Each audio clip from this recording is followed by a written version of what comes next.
And he's got, these great directors. He's got Gary Kurtz working with him. And most importantly, he was married to a woman who was an editor. She was the woman that edited Taxi Driver, if I remember correctly.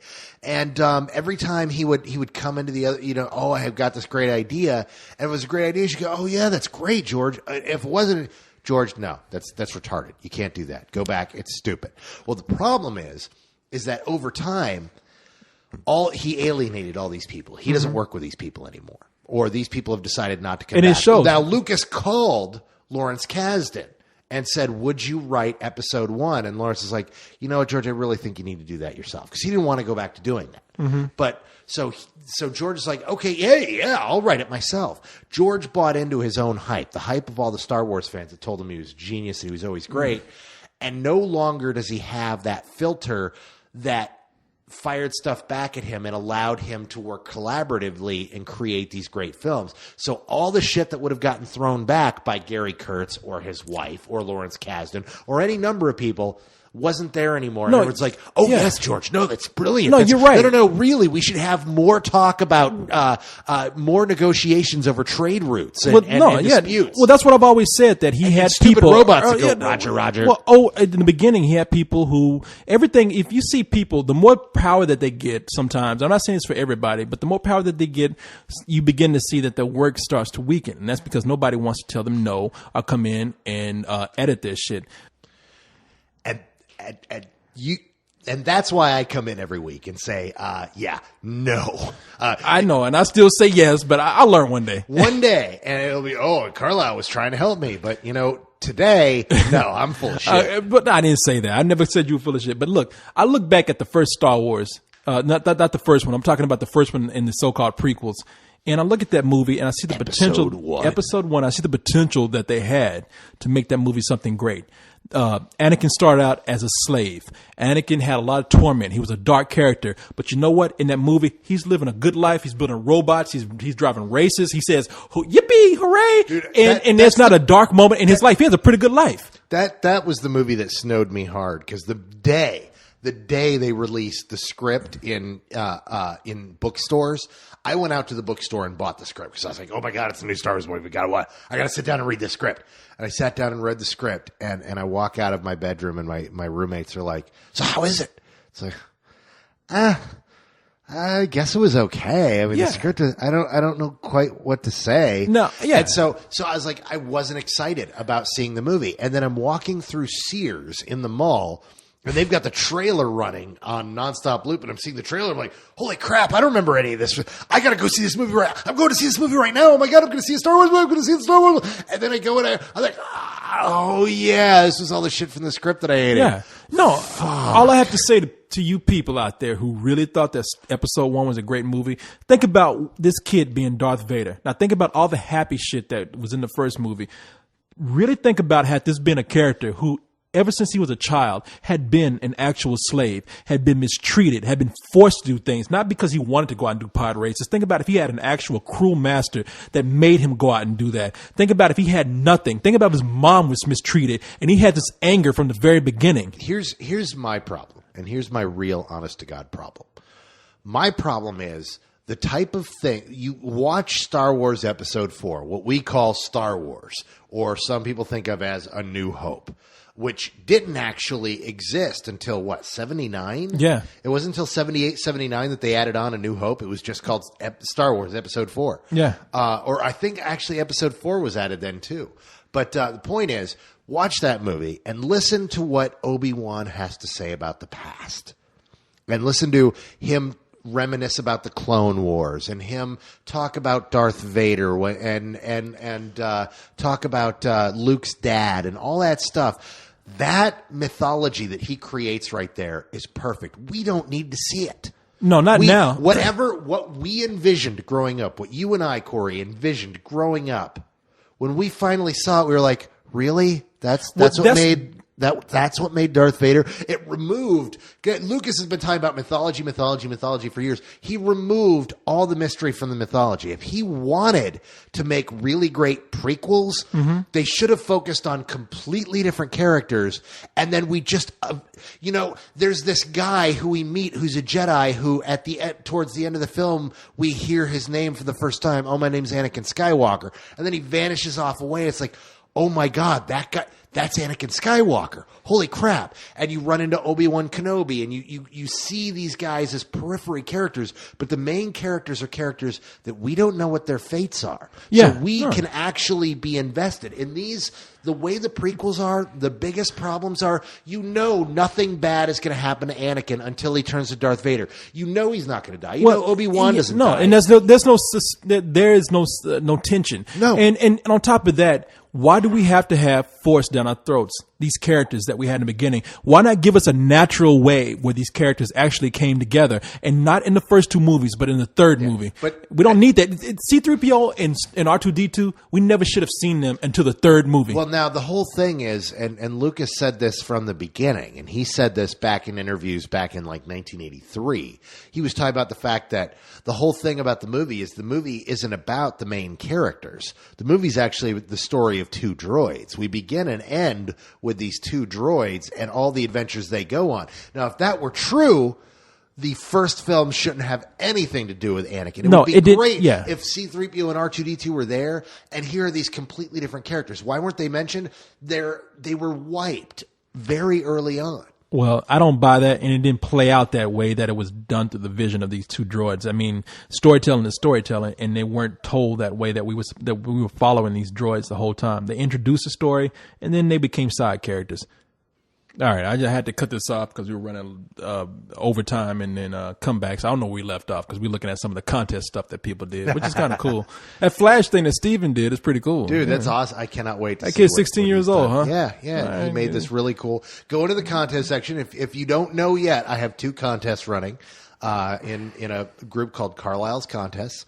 And one contest is Kill the Crew, which is you can draw the many ways that I kill the crew. And Steven decided to go ahead and make a really cool Flash game that he's still working on. It's still a work in progress. You need to give him a prize anyway, man. Dude, he put in neat. some effort. It's a Flash game. Happens. Come on, he put in some programming and let's everything. Let's see if I actually kill a member of the crew. That's the important part.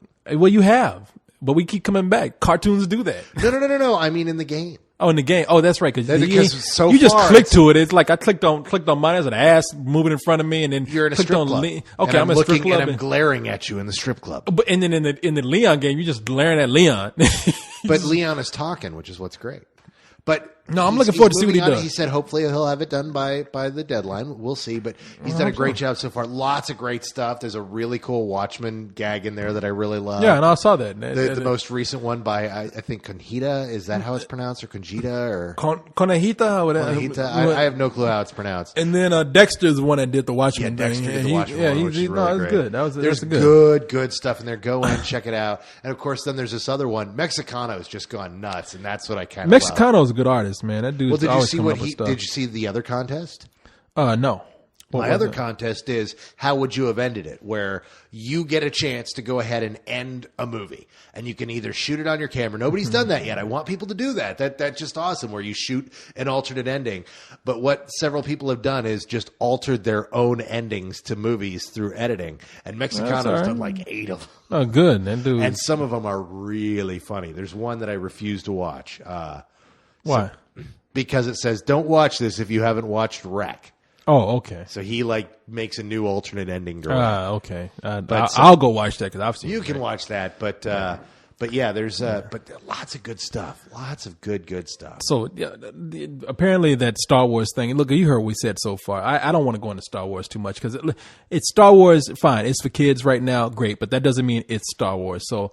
It's a totally different thing right now. It's different for me. I'm sure it's different for you. Now we're back on the. No, I'm saying this because I want to close it, and I just don't like Star Wars anymore. And Star Wars to me has become a cult. If you like Star Wars that much, where you've made up in your mind that nothing is wrong with it, then nothing I'm going to say is going to convince you. I wouldn't say it's become a cult. There are people who are cultish about it that love any new thing that's considered canon.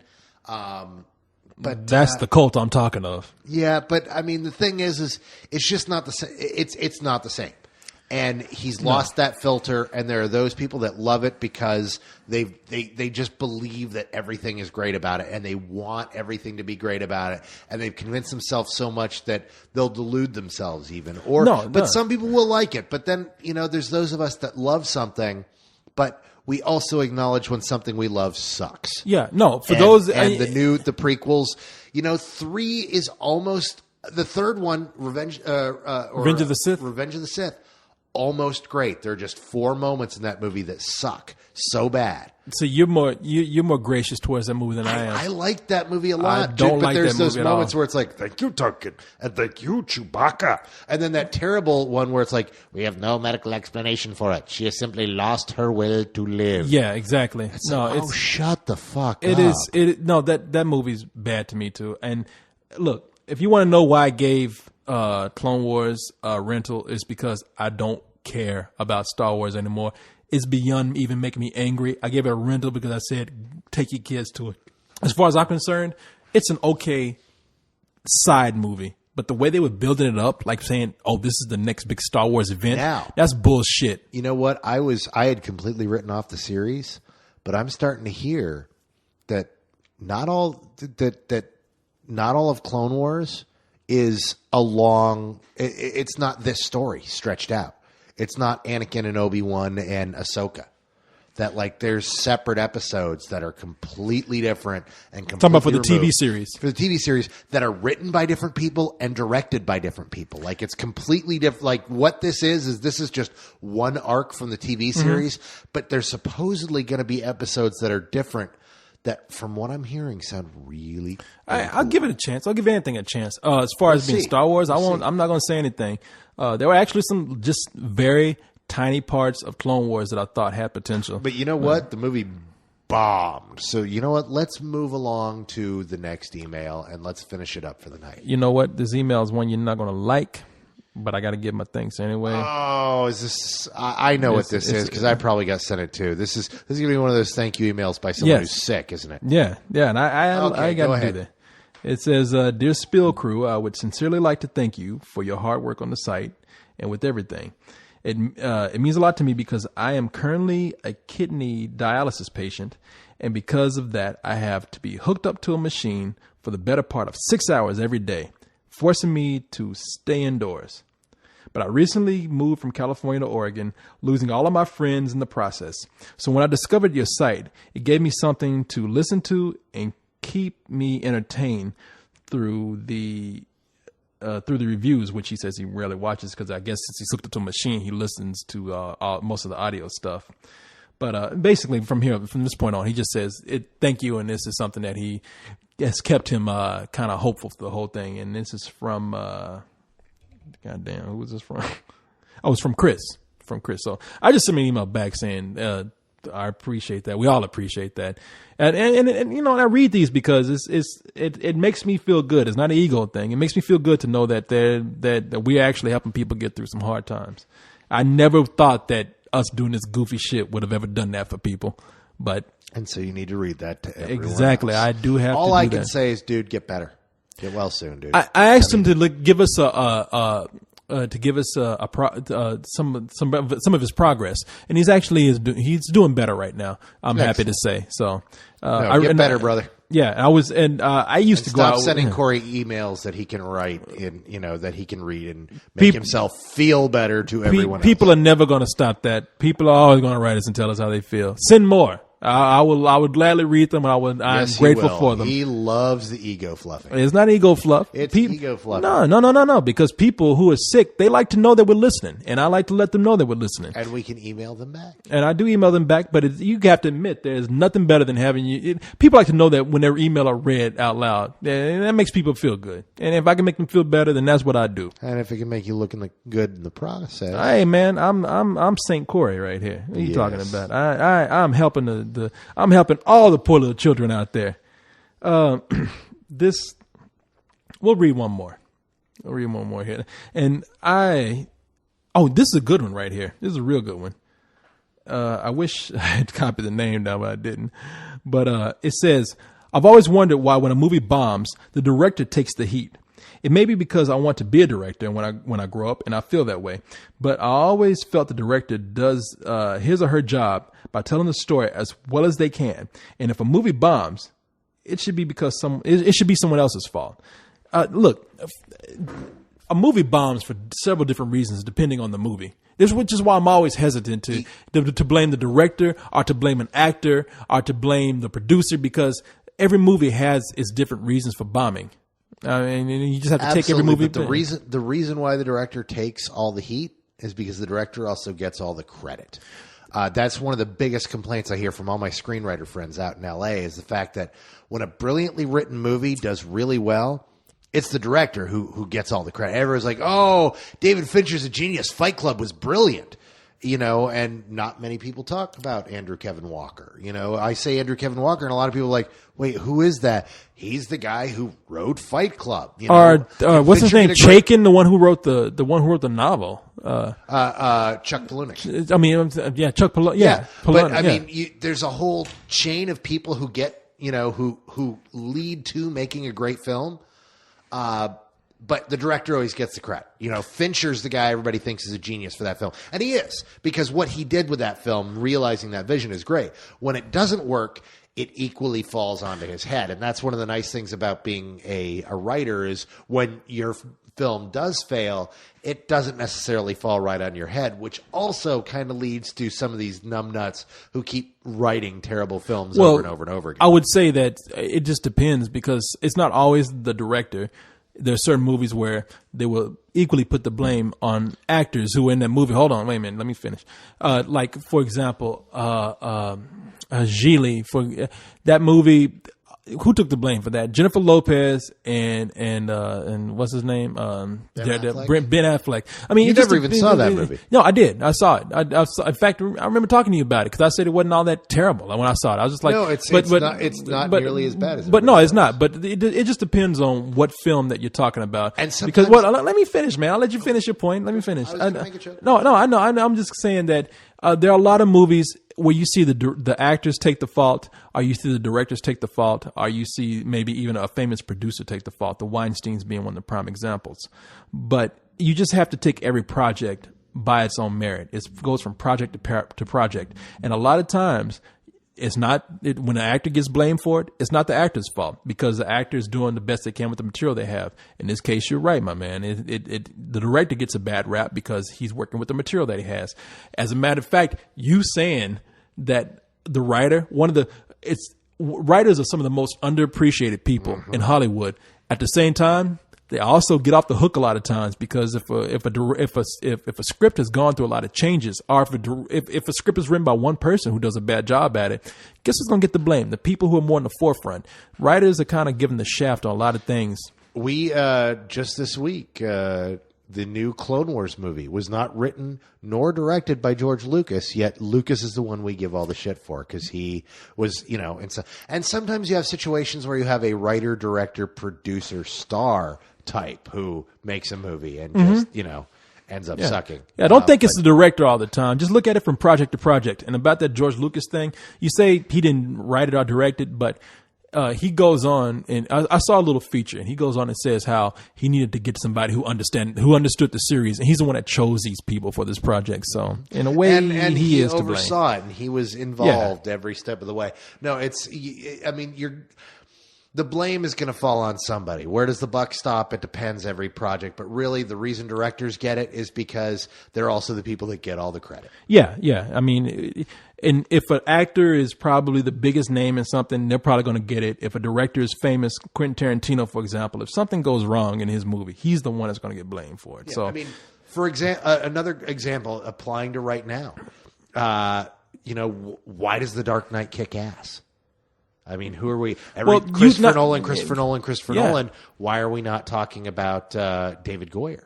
Exactly, because Christopher Nolan was the director, but Christopher Nolan also, with his brother, also helped with the script, and his brother's not getting any attention at all. But David Goyer also, has Blade a history of as a director, he's got a history of hits and misses. Goyer's got some that you're just like, oh my god, that's so great, and then there's other things where it's like, oh God, you wrote that, didn't you? No, you're exactly right. Yeah. It just depends. I mean, really, just like I said, take every project by project. I got one more thing to ask you. Okay. And don't take this as me calling you out on anything. Okay. I just want to know where you got this from. Because you seem so confident in this. I looked up Snow, and he did not write the theme to the X-Files. Did he not? Mark Snow. That is not the same Snow. It's not. See, What did you told, when I told you about this, I said, I'm pretty sure I heard this years ago. I could be wrong. Did you say you could be wrong? I said I could be wrong. Okay. It was one of those things that I was always told, and I would run into other people. It's like, do you think that's... Dude, I heard that too. It's true. So I guess they're not the same guy. I was just told not that was whatsoever. The same guy. No. Wow, that is really disappointing. No, and believe me... Because that's really disappointing too, because for years I've thought that because so many... But then and again, I did not look this up to prove you wrong. I looked this up to say, like, wow, he did this? I heard this pre-usable internet age. I mean, this was back in the days when we were still using use groups and news groups, and the internet did not have the kind of search capabilities that we have now. Okay, I just want to know you got it from. That's all. It was literally it was one of those things where people there were was like, a rapper called Snow back in the 80s. Everybody made fun of him because he was a white rapper that rapped in the Jamaican style. Early 90s. It was the early 90s. He was a white rapper that rapped in the Jamaican style. Informer. He couldn't understand a fucking word he said. No. And not a word. And it was a cool song, his though. Characters, he was Snow. Yeah. And his album was called 12 Inches of Snow, which was a really cute play on words that doesn't make any sense to you kids with CDs. It had to do with the fact that a record was 12 inches. So it's... it was, Mark Snow was born in 1945, I think. So it's not the same guy. It's not the same guy. I was always told for years that, you know what, you've just broken my heart, Corey. I'm sorry to break you got to fact check this shit, man, because you did this shit last year too when you said that the little girl from Die Hard was the same girl in Die Hard 4. And I had to leave that out because that was not her. No, it wasn't. No, that happened. How did that happen, man? Where are you getting this stuff from? That happened because they were originally going to use that actress because she's an actress now, and they changed actresses. And I didn't realize they changed actresses. I had read the first story that they were going with the actress that was in Die Hard, but she was too old. Okay, so because it's in the review. That's the thing. I'm just saying.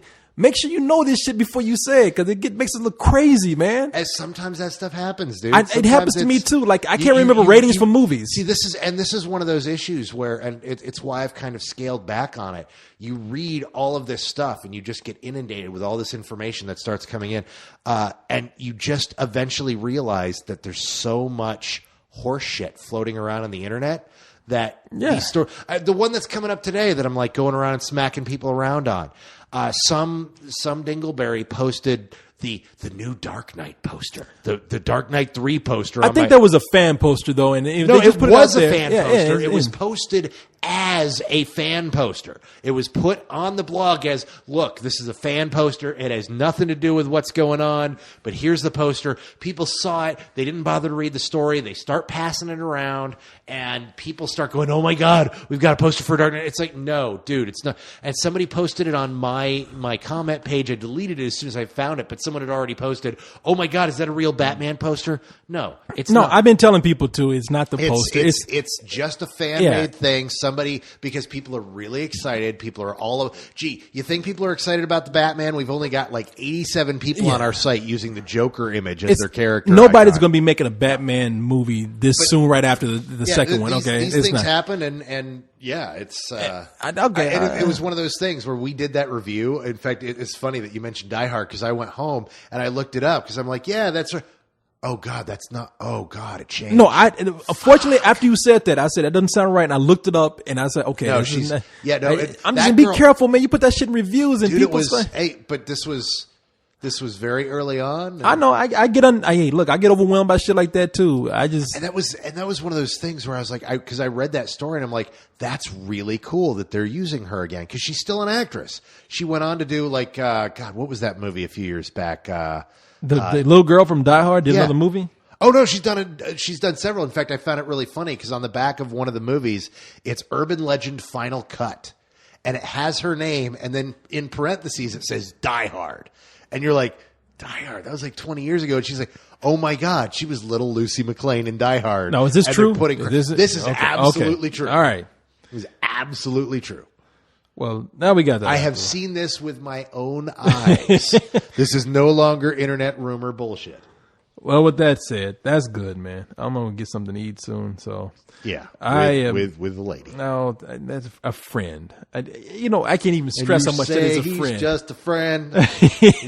Oh baby, Look, you kids out there, I would not. you I would. got what I need. I would be more coy about this if it wasn't the truth. But my friend here, Kathy, it really is just a friend. I love watching you just writhe in that seat. Your Uncle Corey here, he can have friends who are women and be just friends with them. You ain't got to worry about me. So that's the truth. Bullshit. You believe that. Calling some old bullshit. And the funny thing is, you know this is true because I told you that when we paused for a little while ago. You stopped and said, "Hey man, are you really hitting that?" What I said? I said, "No, man, I'm not." I did not that's say a friend that. of mine. I asked if you hit it already. No, and I did not. That's a friend of mine. That really is a friend of mine. And that's not saying I actually believe you. You don't have to, but I'm telling you.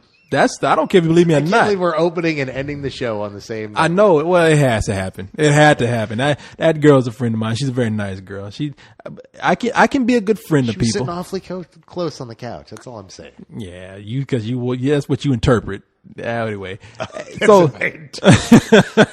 You're sitting on a full-on couch. You're sitting on the middle cushion. She's on the other cushion. well, look at what's on this end cushion right here. There's the plug and And nail. a blow-up doll. And no, that's a real doll. And what is that? It's got batteries next to it, but You think I would actually shaped spend like money- King Dong. I'm not going to spend money on a blow up doll. I'm going out the way. I'm going to get a realistic real doll.